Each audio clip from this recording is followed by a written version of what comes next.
Do we have? There you go. There we go. And mine says the video has ended. So I'm just going to go ahead and It's up. it's up. Okay. Yeah, it's a different screen now. Yes. It's not the same screen that you were on before. Yeah, my computer's not finding it, so I'm just going to go ahead with the video. Anyway, sorry about the technical difficulty, folks. As you all well know, if you use a computer, sometimes we are at their mercy rather than controlling everything they do. I think when my audio went out, we were talking about the exciting Axion particle and how folks go about seeing these things. Whenever you're talking about particle physics or astrophysics, where we're talking about dark matter, we're really looking for subatomic particles. We're looking for very, very small things, which are sometimes very short-lived as well. And many times, either something is so short-lived we can't actually hold it long enough to examine it, or if it's very hard to detect, like a neutrino, we don't actually detect neutrinos themselves. We detect what happens when a neutrino collides with an electron in a water molecule. And so when we're looking at axions, we are in fact looking for the decay products. This adds another level of uncertainty into the equation. The Xenon experiment in Italy announced detection of something like a dozen potential detections of axion particles. Now, as I mentioned before, when we build an experiment like this, we are looking for things at the absolute threshold of detection. We are building the most sensitive instrument we can, and almost always in these sort of situations, we're looking at an instrument, oh, the new and improved special instrument should be just able to detect certain signals, and that's what we're doing with axions. We have this Xenon experiment in Italy, which should be just capable. And because we're looking for things at the threshold, if you think about tuning an AM radio and you've got a station you can just sort of pick up, and if you listen closely, you can make out the words, that's the level of signal to noise we're talking about here. And so this is a disputed result. There are people who are scientists who are saying, no, I don't think this result is valid. And there are other scientists who are saying, oh yes, we think this is good. The scientists who do these sorts of things get their data, they publish it, and then they ask the scientific community, what do you think? Did we do good? Did we make a mistake? Is there a problem here? Is there some follow-up experiment we should do? And other scientists go through and try to recreate the experiment, perhaps in a novel way. But in any case, axions have been proposed as this new candidate for dark matter. The other item in the news we're bringing in this week is a study that was just published this week. Scientists using the MUSE telescope network, MUSE. They also were looking for axions. And so they had this great idea. Let's look at 5 nearby dwarf galaxies. And if these dwarf galaxies, if we can see by their rotation, they have a dark matter halo, then in fact, if it's axions, the axions should be decaying, and decaying axions give off a very particular optical signal, and so far, they haven't been able to detect it at all, 0. So again, we have contradictory, as often is the case on the bleeding edge of science, we have contradictory results. Time and further experimentation will tell, but for the time being, dark matter and axions are both still a mystery. The last item in the news before we move on today to our regular program is our sponsor, Explore Scientific, is going to be starting a certified pre-owned program, which is exciting news, especially as we approach the holidays. People who want to get into astronomy, who are interested in astronomy equipment, but maybe they're not sure what their budget can hold, or maybe you're just looking to pick up a bargain. As we move forward and launch the CPO program, I can tell you there's going to be 2 things. One, the bargains will not last. These things are at such exceptional prices, they're going to go very quickly. And what's available for certified pre-owned will change as new stock comes in, old stuff is sold. So when we get that fully ready and fully launched, we'll let you know. But in the meantime, we wanted to let you know that's coming. So today's program, can the constants of nature change? And this has long been a debate in the physics community.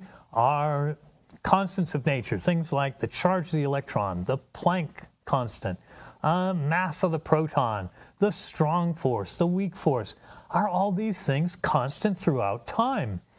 Much of our science is based upon the assumption that these things don't change. The idea that gravitation is as strong as it is, always was, always has been. This unchanging constants of nature has been bedrock of physics and astronomy for centuries. And yet, we've heard of MOND on this program, Modified Newtonian Dynamics by Professor Mordecai Milgram. And one of the things he proposes is that, yeah, sometimes gravitation changes, which raised a big uproar in the physics and astronomy community. No, that can't be. We've always said gravitation is constant. Well, one of the things we look at, and this new research that we're talking about today comes to us from Queen Mary College in London. And scientists there looked and they said, they noted something many other people, including me, have noticed. Gee, the constants of nature are very, very precisely tuned so that life can exist. In other words, if we take things like the gravitational constant, the strong force, Planck's constant, the charge on the electron, Coulomb's constant of electrostatic repulsion, if we take any of those fundamental things and we change them, sometimes by as little as 1,000th of a percent, we're talking 6 or 7 decimal places down the line, then life is no longer possible. The strong force, for instance, if we tune it or adjust it, we wouldn't be here. And so this idea that, gee, the constants of nature are very finely tuned to permit life to exist. Well, how do we explain this?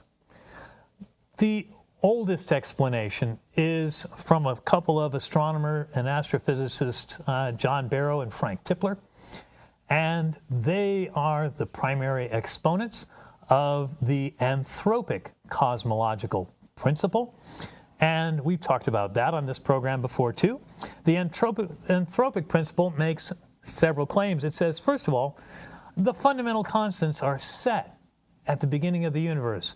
You can think of it like a big dice game where you have a big container of dice and you shake them and you throw them down, and whatever the dice come up at, that's what it is for the life of that universe. So Tipler and Barrow, the anthropic principle, they say, gee, if we weren't in a universe where all the constants came up very precisely tuned for life, we wouldn't be here, we wouldn't observe it, we wouldn't know anything about it. We're observing a universe that's finely tuned for life because anything else wouldn't allow life to exist. Therefore, this is the only universe we could possibly observe. And Tipler and Barrow say the universe is sort of a cyclic thing. It's born, it exists, it dies, and then it restarts again. So, according to the anthropic folks, the Big Bang wasn't the only bang. There were other bangs before, there will be other bangs after, and each time we have a bang, the entire set of constants gets reset. So, once you basically say, gee, a highly evolved, self-aware form of life exists, the amount of wiggling you can do, the wiggle room for the constants of nature is indeed very, very small.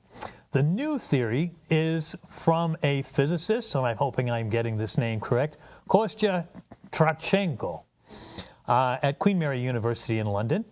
And his hypothesis has two parts.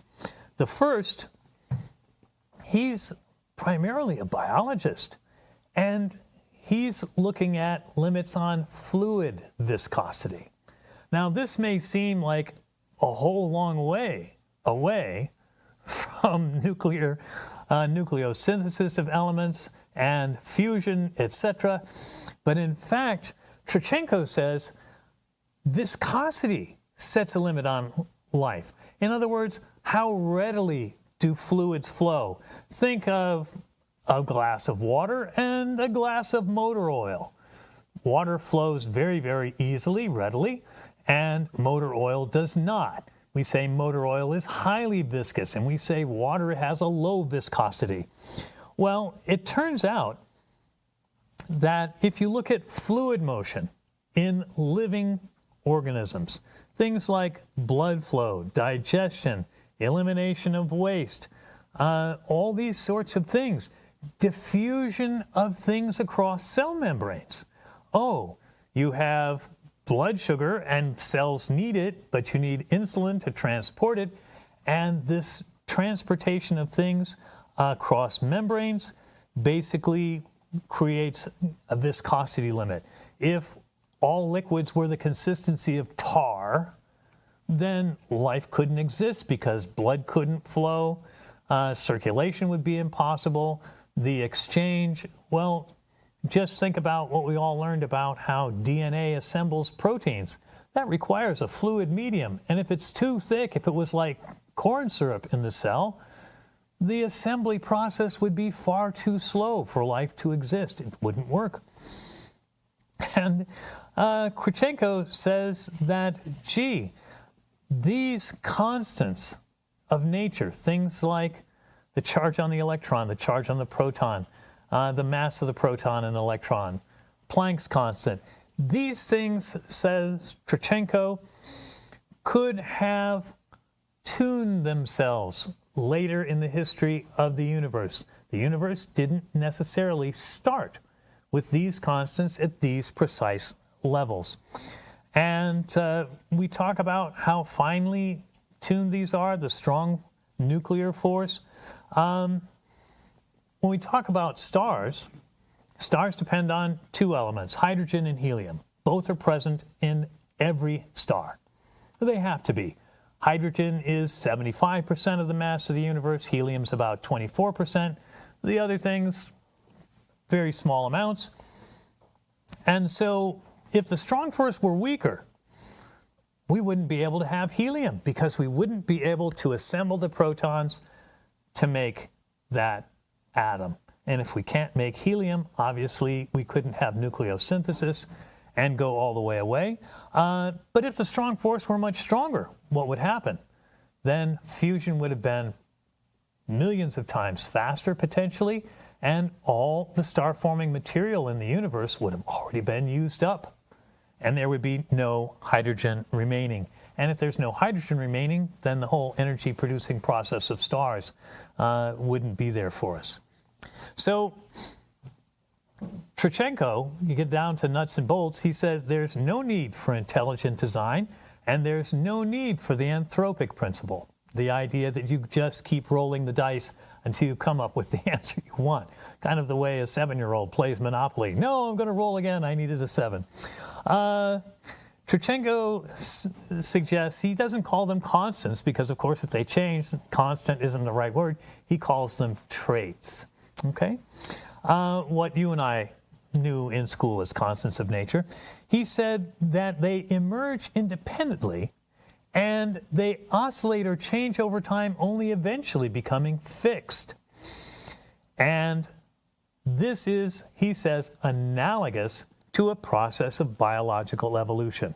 So Trichenko is proposing an idea here, friends, that we have these constants and that as they evolve, life goes ahead and exists, and somehow when life exists, that is the best form, and so the constants become stable. Now, if we look at biological evolution and we say, gee, we're talking about, let's say, fish.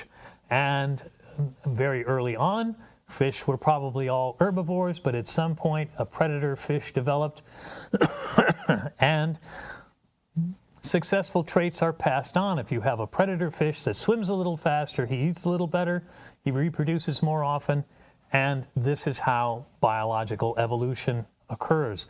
The survival of the fittest, the best traits, which are essentially all random in every organism, but the ones that have the best traits are more successful, they reproduce more often, and they become more common in the environment. So his idea says, Trochenko says, we need to investigate. We need to look not in the context of stellar astrophysics, but instead, he says, we need to look in the constants at biologically relevant energies, pressures, and temperatures. Because it's fine to talk about the strong force and how helium is created by fusing hydrogen nuclei together, but that doesn't happen at biologically relevant conditions. It's too hot, the pressure's too high, the radiation is far too great. Life doesn't exist there. So Trochenko says, we need to take a look at biological processes and we need to reinterpret them in terms of physics and physics constants. And he says that fundamental biological processes need to be expressed in the most fundamental units possible. This idea of expressing constants in the most fundamental units has been going on for a long time, and we have a program on the docket for that in future. But Trochenko basically went ahead and he calculated a formula for the viscosity limit. And he created it in terms of simply Planck's constant, the mass of the electron, and the mass of the proton. And so this process of biological viscosity is now boiled down and expressed in terms of fundamental constants of the universe, which I think is very exciting. And Trochenko points out that fluid viscosity reaches a minimum when liquids evaporate. When they flow so freely, they're no longer constrained to be liquids, they just diffuse out into the environment. We call that evaporation. And this transition gives us the local minimum. And Trochenko was able to establish something that he referred to as kinematic viscosity, which is the ratio of viscosity to density. And this, in terms of Planck's constant, molecular mass, and electron mass, which are all basically fundamental units. And he says, gee, we need to take a closer look at this. So fluid flow, absolutely essential at the molecular level. So if we talk about things like molecular transport, you need to get a sugar molecule across a barrier. If you need to get a drug, a chemotherapy drug, across the blood-brain barrier into the brain where it can attack a tumor. If you're talking about normal biological processes like oxygen going across the cellular barrier into your bloodstream, that transition interface in your lungs. And kinetic viscosity is essential for all of these.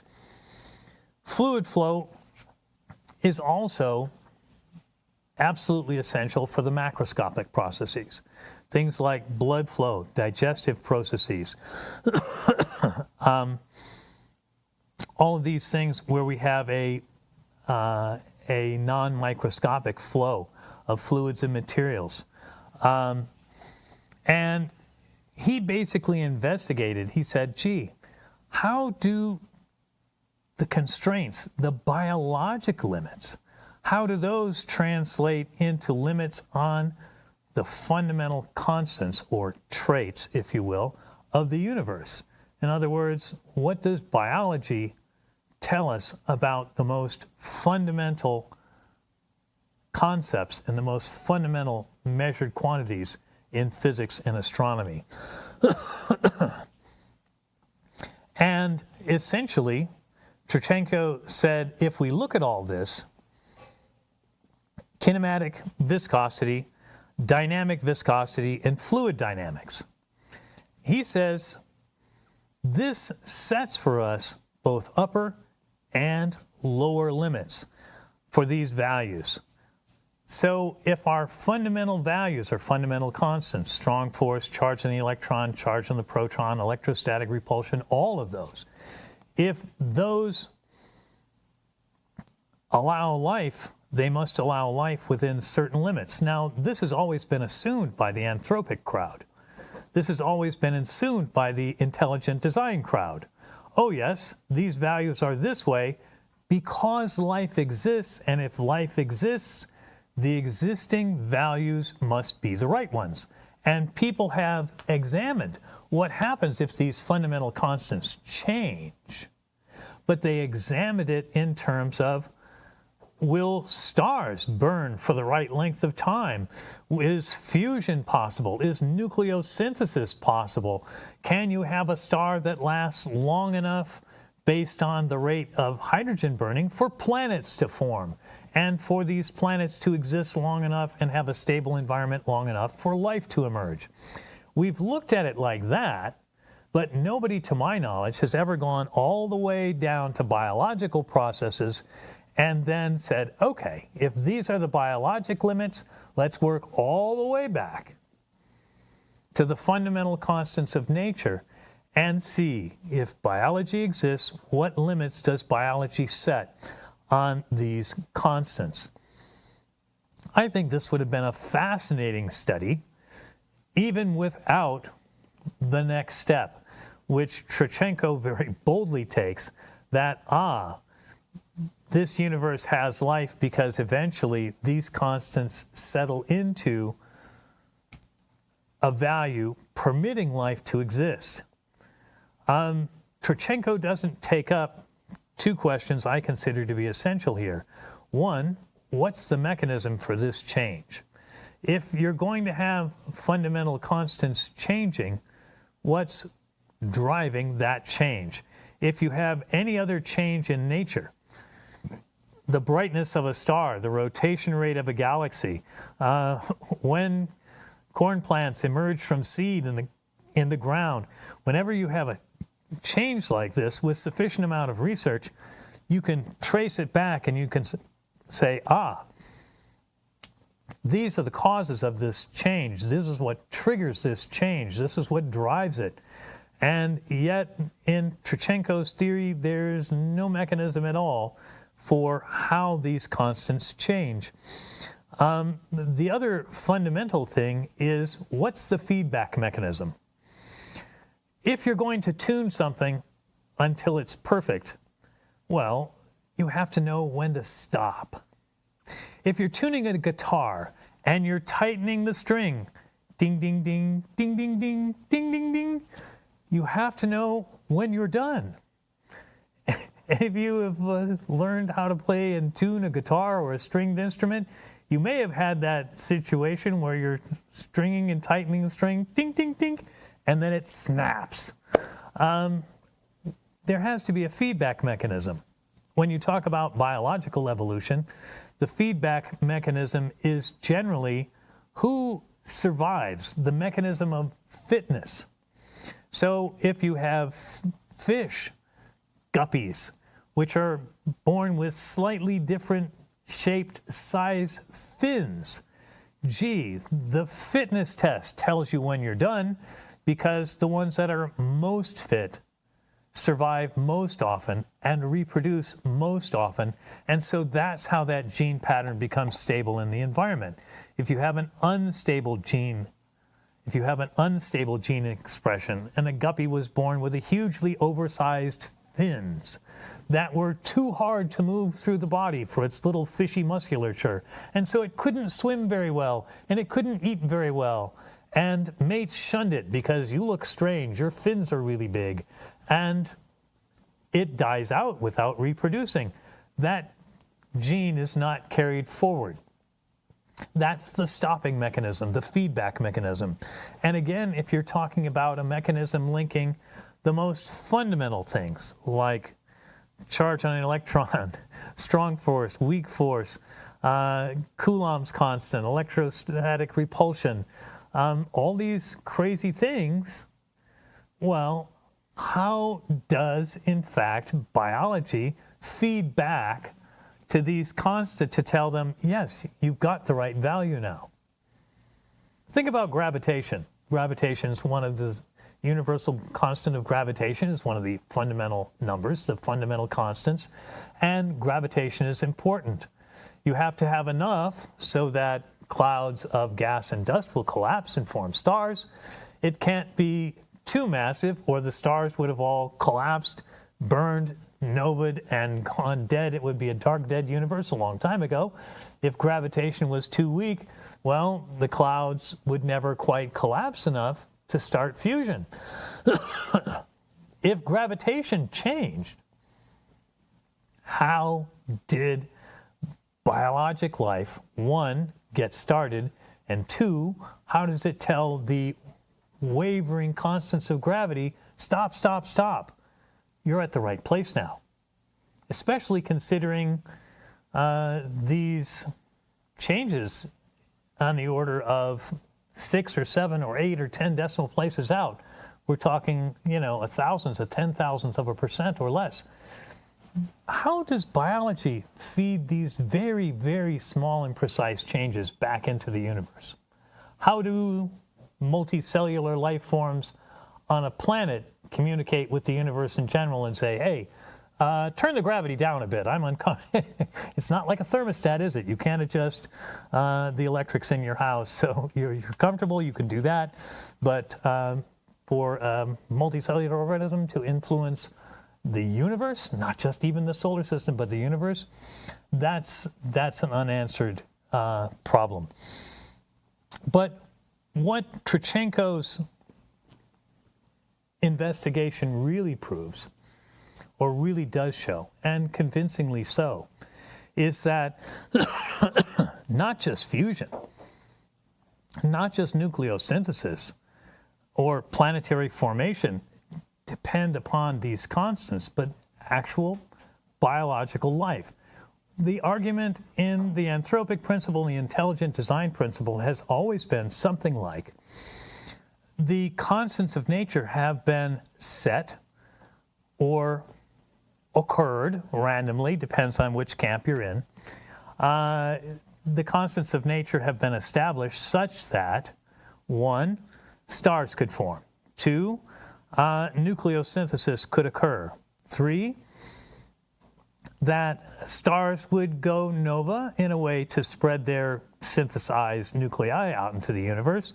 4, that a second smaller generation of stars, a second and third generation of stars would be born, which would have enough contamination, metals to you astrophysicists, basically everything helium and up for the rest of us, to form planets.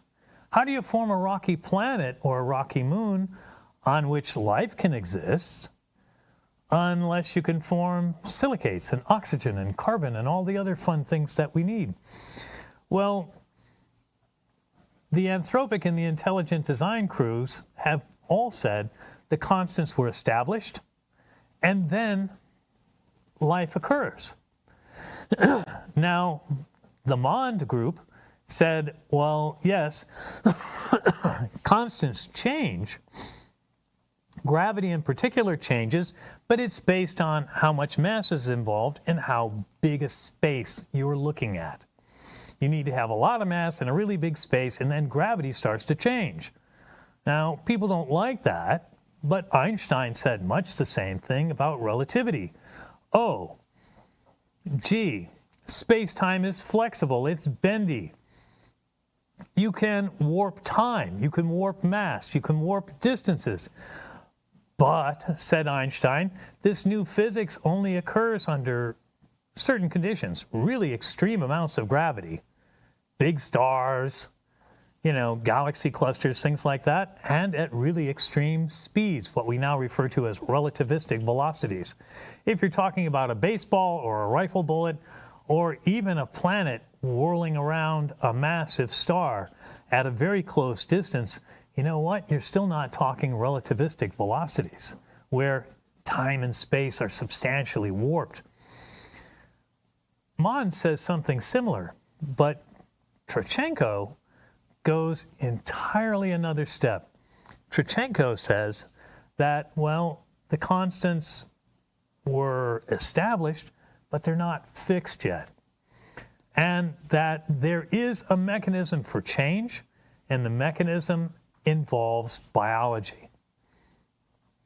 And I don't know if I can go quite that far with Professor Tkachenko. It's a fascinating idea, but I think the idea that, in fact, the blood pumping through my body, my digestion, the viscosity of my tears so that I can blink and wipe them away and see through them, all of these fascinating things, that they're linked to these fundamental concepts, these fundamental constants, which were somehow set at the beginning of the universe, and that essentially look deep enough into the heart of a cell, and you see evidence for how the universe was set up at the very beginning of all creation, the beginning of the Big Bang. These numbers were established, and current physics and astrophysics theory says, oh, we can look back until, a few units of Planck time before the Big Bang, where our math breaks down. But at that point, all those constants are in play, and they all work, and they all have the modern values. That's the assumption we go on. And we've not really seen anything conclusive to say, oh, these things change. Now, of course, there's the idea, how long does it take them to change? We have done experiments where we've looked at atomic clocks for a half a century. And we're like, oh, do we see any variation in the rate of an atomic clock? No. No evidence there that constants change. We've looked at things like pulsars, neutron stars, which orbit, and as they give off energy, they slow down. And everything we've measured over about a century says no. Everything we know about gravitation and energy transport is sufficient to explain how pulsars and neutron stars evolve, and we haven't needed to bring in, there's been no need to bring in extra physics to explain, oh, if fundamental constants really change over time, did they do so only in the early universe? Did they reach some evolved state and then stop changing? If so, why did they stop changing? We know why biological evolution stops, because there's no pressure on the organism to change or do better. What, sharks have been around, turtles have been around for hundreds of millions of years. Why? Because their body design is very efficient, very effective. They have no need to change. On the other hand, we've done this experiment. Take a huge population of mosquitoes and spray them all with DDT. Look, 99.8% of them die. Guess what? You've now put pressure on the population, and you've selected only those that are resistant to this pesticide. And going forward, they are the only ones that reproduce. We've heard about antibiotic-resistant bacteria. Oh, we put pressure in the environment. And these organisms change in response to the pressure. The old ones who are less fit die. The new ones that are more fit survive. Okay, how do you put pressure on a constant of nature? Either to change or to stop changing. How is that pressure relieved? What's the mechanism? And although I think from Tkachenko's work, I can pretty much say you and I are made of star stuff.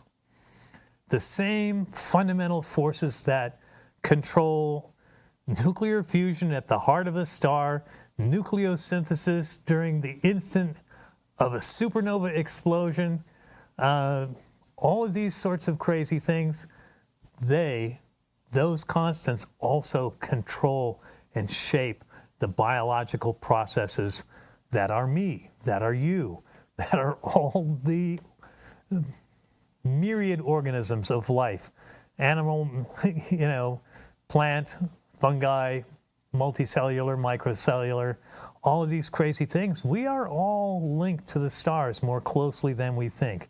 We are all made of star stuff. So next week when we come back, and by the way, if you're interested in more information, please download the show notes. We've got links for you, and you'll find them at the end of the show notes on the Jupiter impact, on fluid viscosity, and fundamental constants, and on discovery of axions. We've got stuff on all of that. But when we come back, our next program, we're going to be talking about October's partial eclipse. So we're going to be focusing on eclipses over the coming year, and we're going to give you a series of eclipse primers. And our next show, number 81, will be on October's annular eclipse. What's an annular eclipse? Why do they occur? How often do they occur? What's the difference? And how can I observe the eclipse coming up? We'll have all that for you coming up. Next week is our program on October's annular eclipse, and we'll have more eclipse programs leading up to 2024's April total eclipse. Also want to remind you, if you plan to go out eclipse observing, and you're thinking, oh, I'll get a pair of those really cool eclipse glasses. Friends, neighbors, please order them now. Explore Scientific has them. If you're looking, look for solar glasses which are approved, which have been certified. Last time we had an eclipse, 2017, there was a lot of phony eclipse glasses being sold that did not block enough light, did not block UV. People damaged their eyesight. We don't want that to happen to you. Our sponsor, Explore Scientific, has certified glasses. We've taken the coating that we use to screen the sun, and we've put it through a rigorous testing procedure through independent laboratories, and they've certified this film is safe. It's a safe solar viewer, and yes, a little more expensive than the cheapy knockoffs. Yes. Worth it? Yes. You only get 2 eyes, folks. You got to take care of them. Please make sure you get your eclipse glass ordered. Last eclipse, 2017, as we got closer, we were seeing 30,000, 40,000 orders for eclipse glasses a day, and many people were disappointed. Don't let that be you. Get your eclipse order in today.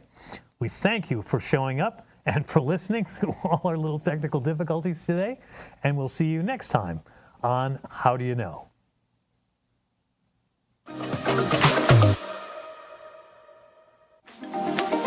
Prepare for the solar eclipse on October 14th, 2023 with our exclusive solar viewing glasses. These glasses are not only designed to protect your eyes from the sun's rays, but they're also proudly made in the USA and meet the highest international standards.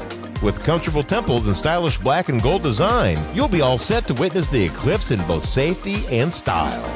Experience the eclipse with confidence and embrace quality craftsmanship. Explore our solar viewing glasses now, proudly made in the USA for an unparalleled viewing experience.